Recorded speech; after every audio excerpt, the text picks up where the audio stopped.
नमो बुद्धाय, जय भीम साथियों। मैं सिंगर राजवंत राव राज आप सभी के बीच में एक भीमा कोरेगांव शौर्य दिवस के उपलक्ष्य में राष्ट्रीय अम्बेडकर सेना भारत के राष्ट्रीय अध्यक्ष बड़े भैया माननीय उदय प्रताप कोरी जी के सहयोग से आप सभी के बीच में एक क्रांतिकारी गीत प्रस्तुत कर रहा हूँ। नमो बुद्धाय, जय भीम, क्रांतिकारी नीला सलाम। शर्म अब करो विरोधियों, अब तो तुम्हारी उम्र है ढली। सेना मेरे भीम की चली, फर्क हम भी रखते हैं जीवन में अब बुरी भली। सेना मेरे भीम की चली, शर्म अब करो विरोधियों, अब तो तुम्हारी उम्र है ढली। सेना मेरे भीम की चली। कहना है कि पहनकर रेशमी कपड़े हम झूठी अदाकारी नहीं करते। हमारा खून ही ऐसा है कि हम गद्दारी नहीं करते। वक्त आने पर हम उठाते हैं हाथों में हथियार, क्योंकि हम अम्बेडकरवादी हैं बेटा, युद्ध की तैयारी नहीं करते। आएंगे न अब हम कभी तेरे बहकावों में, पहलवान रह गए हो खाली अब नावों के।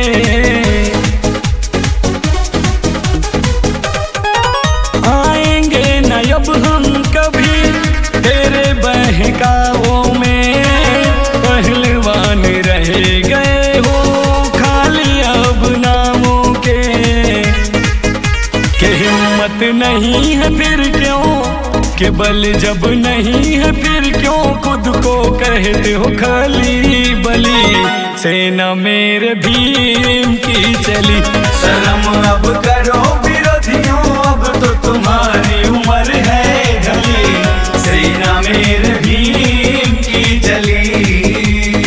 कहना है कि कुछ लोगों ने अपने वीरता के किस्से सुना रखे हैं। बात छोटी थी, बढ़ा चढ़ा कर बता रखे हैं। अरे इतिहास पढ़ना है तो भीमा कोरेगांव का पढ़ो। हम 500 ने 28,000 मार के गिरा रखे हैं। राष्ट्रीय अम्बेडकर सेना ने अब यह ठाना है, भीमराव अम्बेडकर जी का आगे मिशन बढ़ाना है।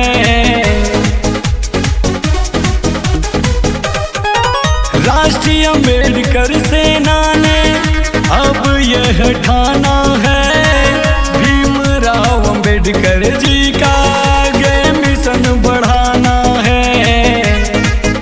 बढ़ाओ कदम आगे अब, बढ़ाओ कदम आगे अब, इसमें है हम सबकी भली। सेना मेरे भीम की चली, शर्म अब करो विरोधियों, अब तो तुम्हारी उम्र है ढली। सेना मेरे भीम की चली। भीमा कोरेगांव का युद्ध देखकर भी खून न खौला तो खून नहीं वो पानी है। भीमा कोरेगांव का युद्ध देखकर भी खून न खौला तो खून नहीं वो पानी है। इस जवानी में देश और माँ बाप के काम ना आए तो बेकार हम सबकी जवानी है। बुद्धवादी लोग हैं हम, भीम मेरे बॉस हैं। भीमा कोरेगांव यारों मेरा इतिहास है। बुद्धवादी लोग हैं हम, भीम मेरे बॉस हैं। भीमा कोरेगांव यारों मेरा इतिहास है।